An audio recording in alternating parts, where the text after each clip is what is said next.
മരിച്ചവർക്ക് വേണ്ടി നിങ്ങൾ ഒന്നും ചെയ്യൂല, മരണപ്പെട്ടവർക്ക് വേണ്ടി പറ്റണതൊക്കെ ചെയ്യുന്ന ആൾക്കാരാണ് ഞങ്ങൾ. മരിച്ചവർക്ക് വേണ്ടി പ്രാർത്ഥിക്കൂലേ?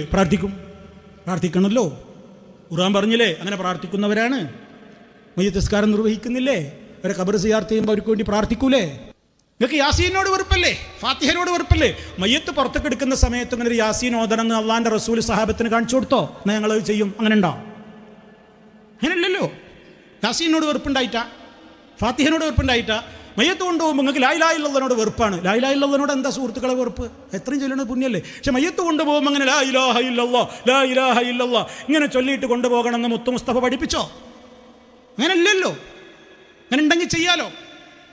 ശാന്തമായി മൗനികളായി മരണചിന്തയോടുകൂടി, വളരെ ചിന്തയോടുള്ള മനസ്സോടുകൂടി മരണചിന്തയോടെ ജനാസയുടെ പിന്നാലെ പോകണമെന്നല്ലേ പഠിപ്പിച്ചത്? അങ്ങനെയല്ലേ ചെയ്യേണ്ടത്? ഒന്ന് ആലോചിച്ച് നോക്കൂ സഹോദരങ്ങളെ.